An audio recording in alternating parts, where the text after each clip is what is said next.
Olivia, what's your question? You hear us okay? Yeah, I can hear you. Awesome. All right. We will go ahead and jump into questions. As everyone saw this morning, Will signed a contract extension. So if you have a question, please raise your hand.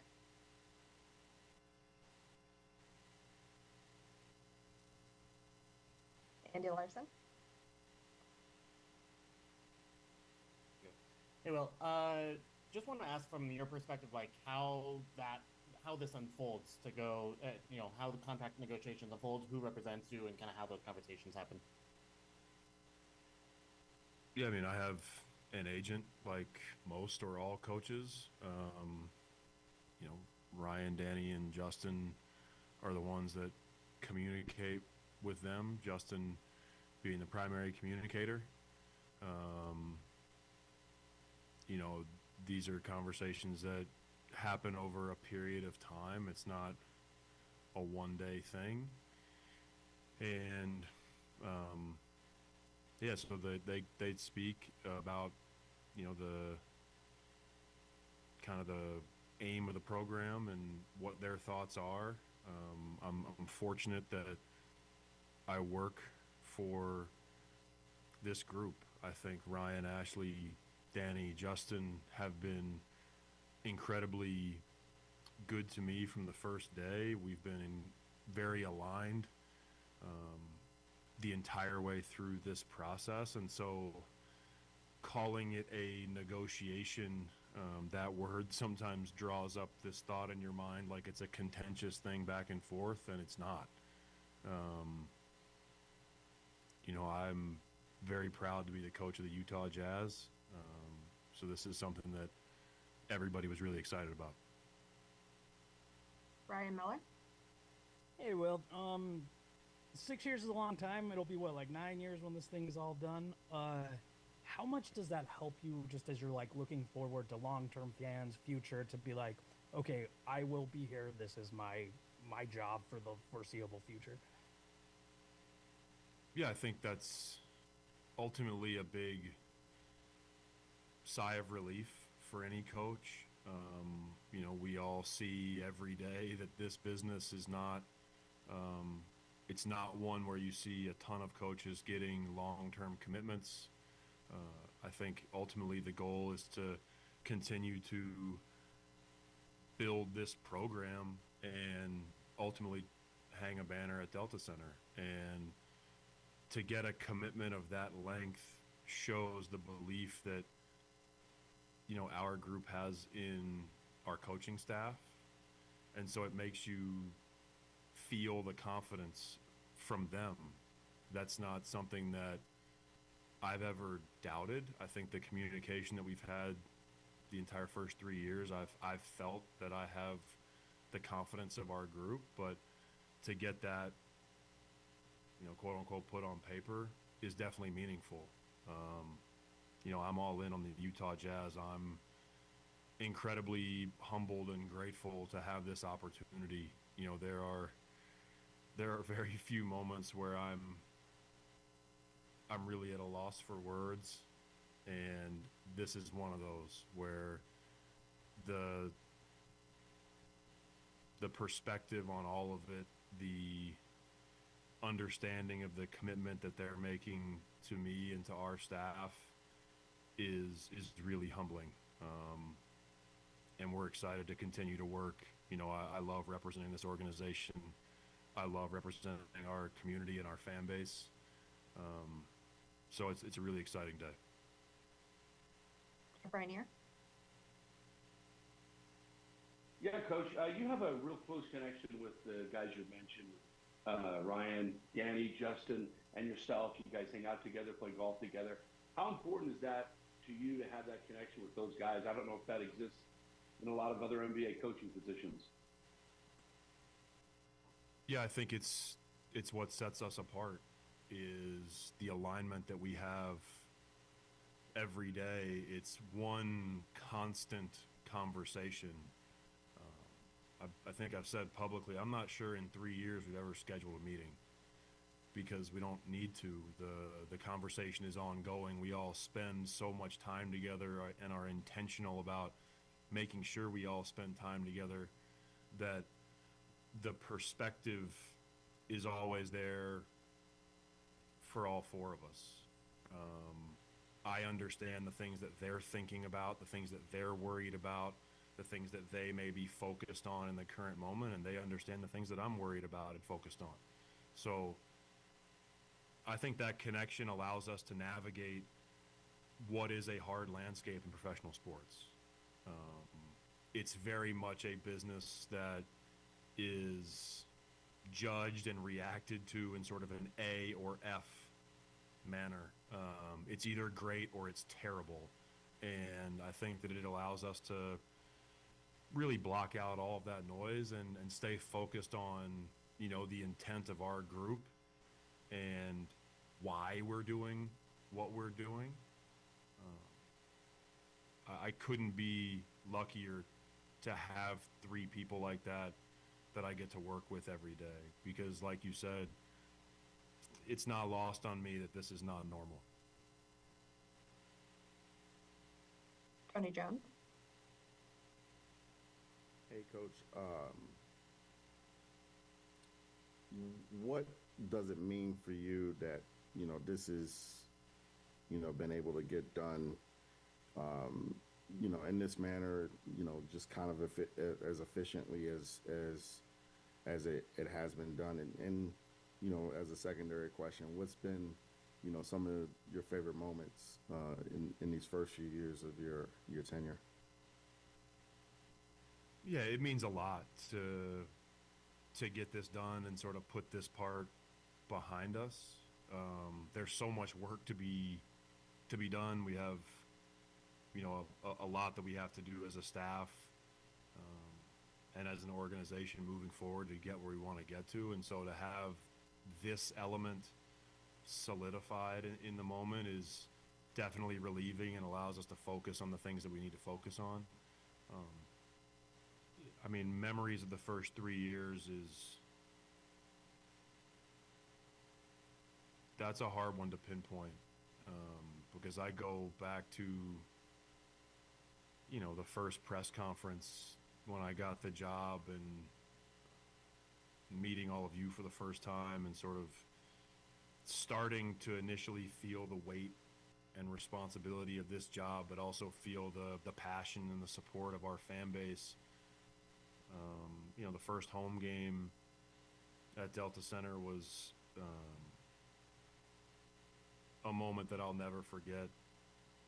You know, little things like the first time the team brought it in at the end of practice and training camp, and you realize, like, wait, I'm the head coach. I'm the one that's supposed to talk right now. But also, more than that, it's the time spent with everybody that's in our travel party. There's so much time behind the scenes, on the planes, on the buses. There's so many people who do incredible work for us who get no credit publicly, and forging those relationships along with the relationships with our players. You know, it's a day like today when the news comes out and you're getting texts from guys that were on the team my first year here. You know, I was a 34-year-old first-time head coach, and they let me coach them, and they embraced me as the head coach, and they were ultimately the ones that fed into my confidence in this job because of the way that they approached me every day. The games are always fun, but ultimately I think that this job and coaching in general, it's the relationships and the time spent are the things that run through your head when you really look back on it all. And so I'm very, very grateful that I've been surrounded by, and am still surrounded by, so many amazing people. Sarah Todd. Hey, Will, the first extension kind of, you know, gave a glimpse that you would be here kind of through that first rebuilding part of the rebuild, or first section of the rebuild of this team. And this extension gives you an opportunity to kind of look beyond what would be the rebuild and start sort of what it would look like when you guys are maybe trying for contention. And I'm wondering, what are your worries, concerns, thoughts about how maybe your job will change once it shifts? Yeah, it's not something that I'm concerned about. I think that's what we all want. You know, you want to be in the big game. You want to be in the pressure situation. You want to be competing for the championship. That's what we're all hunting. And I do recognize that there will be a lot of, it's not just me, it's the assistant coaches, it's the players, it's the front office, it's Ryan and Ashley. Like, the feelings and the emotions attached to it all will be a little bit different. And I'm excited for that. Like, I'm excited for our fan base to pack the building for a big playoff game. I think that's what we're all anxious for and excited for. Like, I watch these playoff games at night, and you're just staring at the screen going, that's what I want. And that's what we're building towards. Like, we're a group that's very committed to the process of building a championship level team. And we said in the beginning, and we will continue to say, that does not mean that there aren't hard moments. But I think that those hard moments are ultimately what makes it all worth it in the end. So I don't really have concerns about my job changing as we continue to move forward, because I think that's ultimately what you sign up for when you're a head coach in this league is things are constantly changing around you, and you have to be a steady force throughout all that change. Andy? Two questions for you. First, with the NBA lottery, are you headed out to Chicago for that, or what's your plan with that? Yes, I will be in Chicago. Okay. And then wanted to ask, as you watch playoff basketball, and we've talked about this before, it's a different style of basketball than regular season basketball. How do you think your current team and young players especially are equipped to kind of handle what we've seen in some really tough and close playoff games so far? Yeah, I think our young players are on the right path of growing towards being ready for those. The reality is this season we weren't ready for that level. And some of that is outside of their control.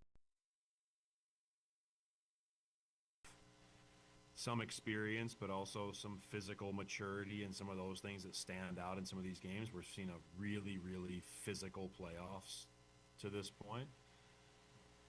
But the part that I'm most excited about is that ultimately, in my experience in the playoffs and continuing to watch it all unfold, your mental toughness and your mindset is the most important thing to get through the playoffs, because there are big emotional swings.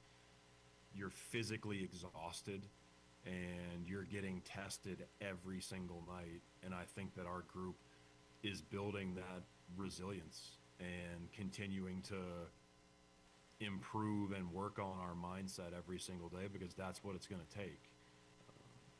If you watch the series, after one game, the reactions are generally, this team is playing great, this other team is playing poorly. Golden State loses 2 games in a row, and everybody's sort of writing them off, and they go win Game 7 on the road. And yes, it's because of the ability of their players, but more than that, it seems like it's because of the mindset of their players. And that's the thing that we have to continue to address as a group as we grow. Physical things are easier to measure. How strong you are, how high you can jump, how many shots you make out of a certain number, like those things are easy to measure. Your mindset's hard to measure. And so that's the thing we have to monitor really closely as a group as we keep going.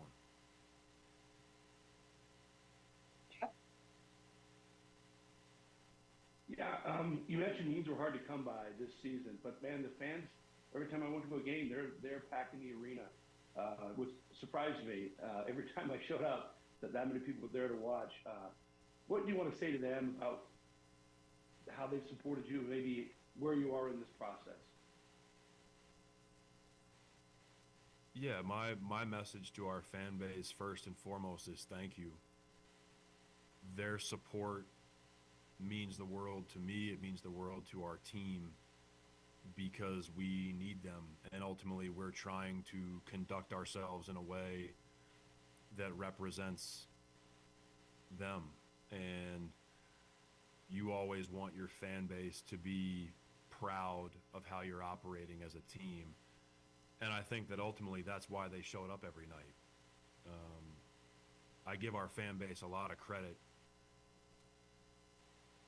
They have perspective and they understand what we're ultimately hunting, and they understand what we're doing to try to get there.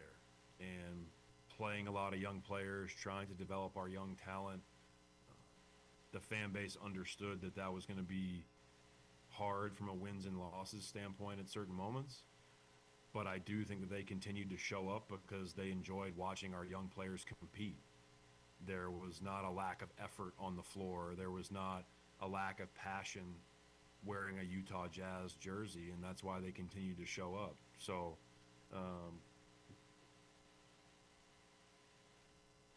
sorry. I want to continue to thank them and to continue to tell them and remind them that this is all going to be worth it. And growing these young players is going to give us the best chance to hang a banner at Delta Center. And I understand frustration in certain moments. I understand that some of the losses are hard, and especially when you cared so deeply about the team. But their support does not go unnoticed. I'm very grateful for our fan base and their approach, and this is all going to be worth it. Sarah? Will, as the season was ending, I asked pretty much on everyone on the roster, like, is Will a good coach? And how does he keep you guys accountable? And like the general consensus was great coach. Everyone said glowing things about you, so that's nice. But the thing that stood out was that everyone was like, well, he'll call Lowry out in a film session or during a practice or during a game just as soon as he'll call out a two-way guy or Cody or Isaiah. And so that even playing field, is that a concerted effort kind of in your coaching philosophy and something that you want to continue? Yeah, that's going to remain a core principle for us every single day. And that's because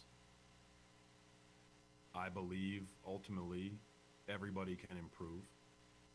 And secondly, we all want the same thing. We're all trying to win. My responsibility is to hold them accountable. It's not personal. I care very much about all of these guys as human beings.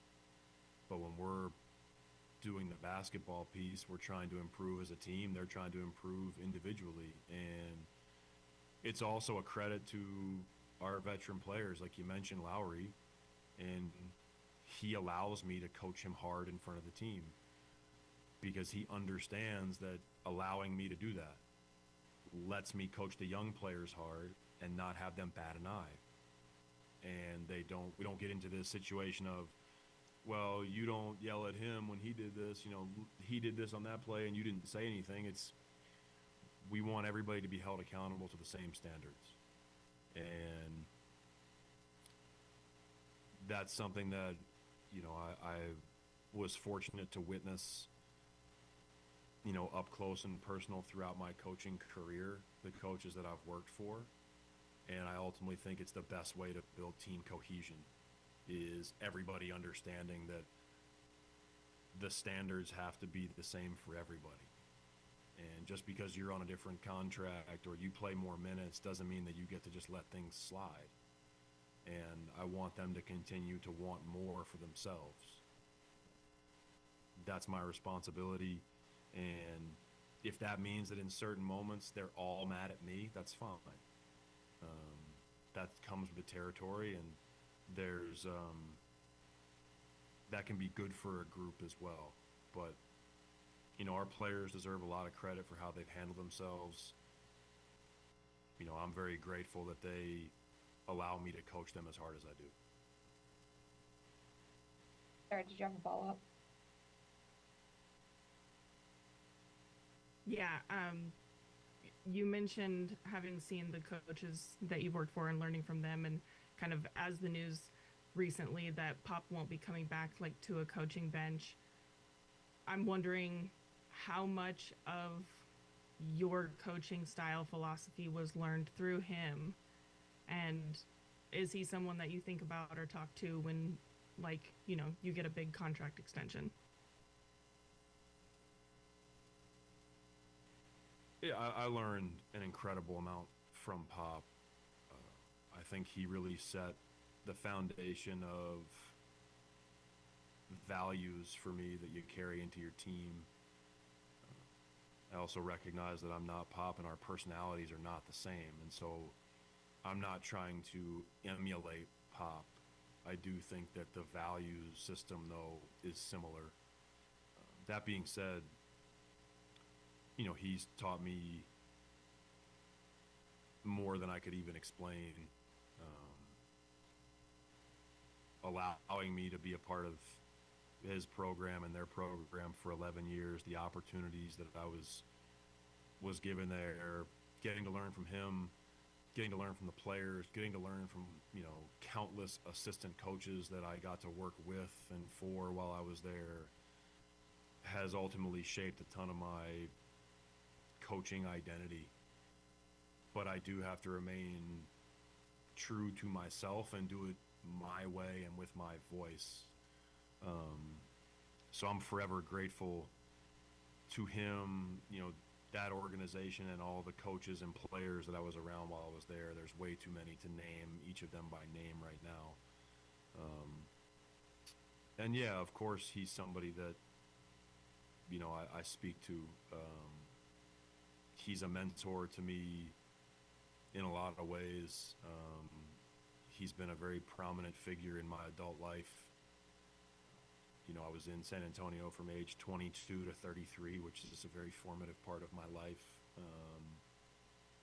And so, yeah, getting to share the news with him is, you know, that's a great moment. There's, you know, other coaches as well that you get to share the news with, and you get congratulatory texts. It's one of the few moments where you take a moment and take a step back and think about the journey to this point and all the people.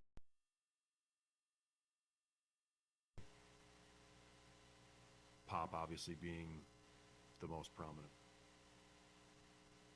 Okay, that's all the questions that we have. Will, thank you so much for taking the time to join us this morning. Congratulations. Good to see Thank you everyone. guys, appreciate it. Thanks, Will. Have a good one.